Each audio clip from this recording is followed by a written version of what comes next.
पढ़ेंगे अर्ध आयु क्या होता है, अर्ध आयु का सूत्र का निगमन जो है आज के इस वीडियो में बताया जाएगा और आप सभी विद्यार्थी से अपने कॉपी में नोट करते चलिएगा। तो अर्ध आयु का अर्थ होता है, अर्ध माने होता है आधा और आयु माने होता है वर्ष, मतलब आधा वर्ष की बात यहाँ पे कहा गया है। तो किसी रेडियोएक्टिव पदार्थ के आधी मात्रा विघटित होने में जितना समय लगता है उसे अर्ध आयु कहते हैं। तो यहाँ परिभाषा लिख लेंगे, किसी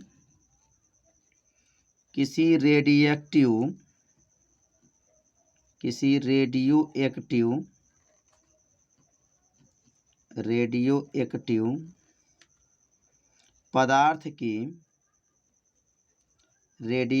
पदार्थ की आधी मात्रा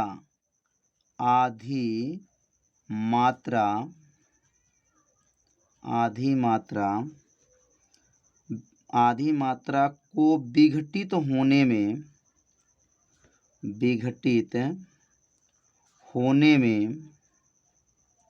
विघटित होने में जितना समय लगता है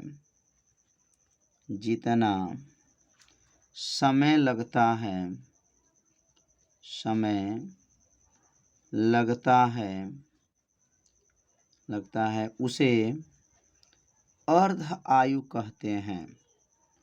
अर्ध आयु कहते हैं। इसे टी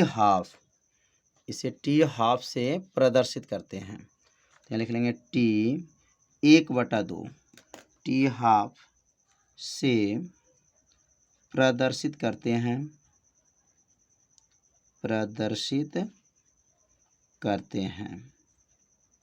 कितना आसान परिभाषा है। किसी रेडियोएक्टिव पदार्थ की आधी मात्रा विघटित होने में जितना समय लगता है उसे अर्ध आयु कहते हैं। इसे टी हाफ से प्रदर्शित करते हैं और इसका मात्रक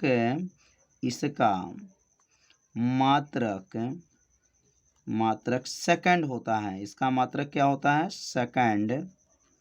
सेकंड होता है। इसका मात्रक सेकंड होता है। टी हाफ का सूत्र होता है टी 1/2 बराबर सूत्र होता है 0.693। टी हाफ का सूत्र क्या है? 0.693 बटा जो है लेमडा होता है। ये किसका सूत्र है? तो अर्ध आयु का यह सूत्र है। टी हाफ बराबर 0.693 बटा लेमडा। अब यहाँ पर लिखेंगे जहाँ लेमडा का क्या नाम है, तो जहाँ लेमडा बराबर लिख लेंगे क्षय नियतांक। लेमडा क्या नाम है? क्षय नियतांक। ये किनका सूत्र है? तो लिखेंगे यह अर्ध आयु का सूत्र हो गया 0.693 बटा लेमडा, और जो लेमडा जो है क्षय नियतांक है। तो यह परिभाषा जो है आप सभी विद्यार्थी अच्छे से समझ लिए होंगे। तो अगला हम लोग पढ़ेंगे औसत आयु क्या होता है या माध्य जीवन काल क्या होता है। यहाँ लिखेंगे औसत आयु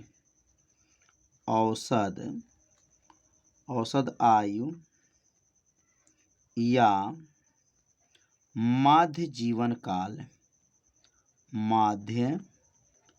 जीवन काल। बहुत आसान परिभाषा है। थोड़ा सा आपको क्या करना है, ध्यान देना है। परिभाषा खुद जो है आप सभी विद्यार्थी बना लेंगे। तो औसत आयु क्या है और औसत आयु का दूसरा नाम क्या है? माध्य जीवन काल। अब माध्य जीवन काल क्या होते हैं? तो यहाँ पे इसकी परिभाषा जो है बहुत ही आसान है। क्षय नियतांक, जो ऊपर देखें क्षय नियतांक के व्युत्क्रम को औसत आयु कहते हैं। कितना आसान परिभाषा है। तो यहाँ लिख लेंगे क्षय नियतांक के व्युत्क्रम को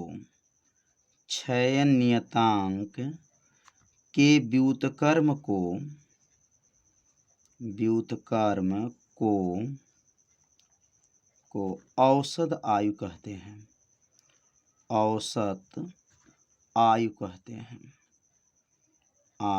कहते हैं। कितना आसान परिभाषा है। 6 नियतांक के व्युत्क्रम को औसत आयु कहते हैं। इसे टाउ से, मतलब किससे प्रदर्शित करते हैं? टाउ से प्रदर्शित करते हैं। टाउ से प्रदर्शित करते हैं।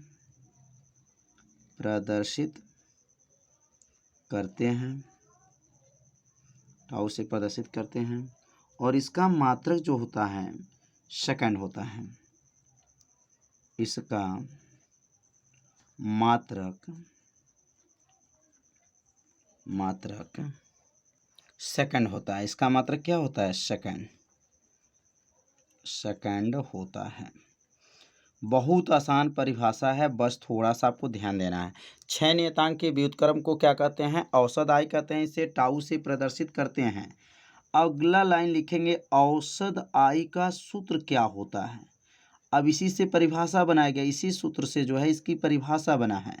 औसत आय बराबर 1/6 नियतांक। इसी सूत्र के सहायता से इसका परिभाषा को बनाया गया। तो क्या है? औसत आय बराबर 6 नियतांक। औसत आय को किससे दिखाते हैं? टाउ से। टाउ बराबर 1/6 नियतांक को किससे दिखाएंगे? लेम्डा से। तो टाउ बराबर क्या सूत्र आ गया? टाउ बराबर 1/λ। इसका दूसरा भी परिभाषा बना सकते हैं। यह सबसे आसान परिभाषा यह पहला था। 6 नियतांक के व्युत्क्रम को औसत आय कहते हैं। इसे टाउ से प्रदर्शित करते हैं। अगर इसका दूसरा परिभाषा बनाते हैं तो किसी रेडियोएक्टिव पदार्थ की पूरी मात्रा विघटित होने में जितना समय लगता है उसे औसत आयु कहते हैं। तो इसका दूसरा परिभाषा यहाँ लिख लेंगे या, और या करके इसका दूसरा परिभाषा लिखेंगे, किसी रेडियोएक्टिव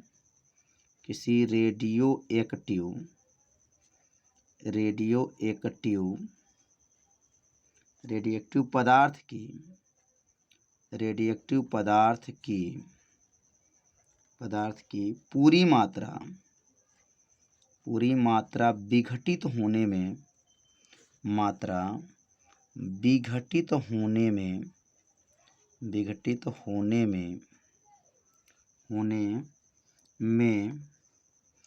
जितना समय लगता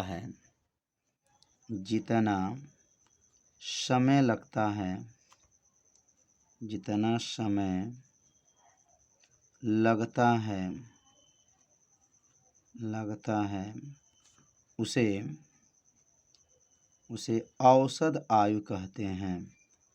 उसे औसत आयु कहते हैं। कितना आसान है।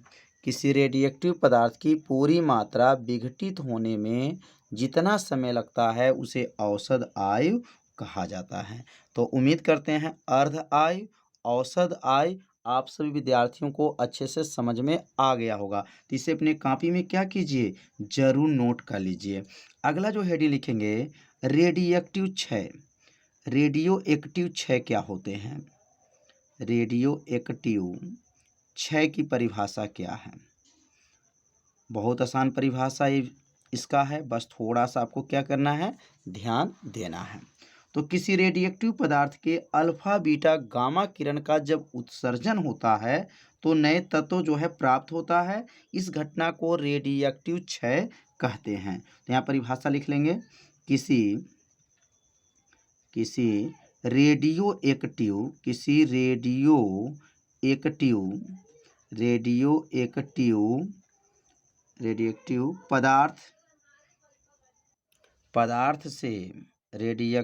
पदार्थ से अल्फा बीटा तथा गामा किरण का उत्सर्जन होता है। अल्फा बीटा गामा किरण का उत्सर्जन होता है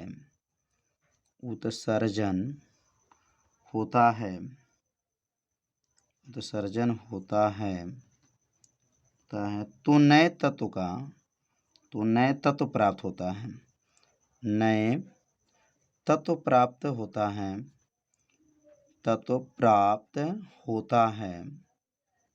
होता है। इस घटना को घटना को रेडियो एक्टिव, इस घटना को रेडियो एक्टिव क्षय कहते हैं, क्षय कहते हैं। कितना आसान है, बहुत ही आसान परिभाषा है। किसी रेडियोएक्टिव पदार्थ से जब अल्फा बीटा गामा किरण का क्या होता है, उत्सर्जन होता है, तो नए तत्व प्राप्त होता है। इस घटना को रेडियोएक्टिव क्षय कहते हैं। तो इस परिभाषा को जो है आप सभी विद्यार्थी अपने कॉपी में क्या कीजिए, नोट जरूर कर लीजिए। तो उम्मीद करते हैं यह जो है 3 हेडिंग आप लोगों को अच्छे से समझ में आ गया होगा। तो आज का ये वीडियो कैसा लगा जरूर कमेंट कीजिएगा, वीडियो को लाइक कर दीजिएगा और चैनल पे यदि आप पहली बार आए होंगे तो चैनल को सब्सक्राइब जरूर कर लीजिएगा। मिलते हैं अब अगले भाग में, तब तक के लिए सभी विद्यार्थियों को नमस्कार।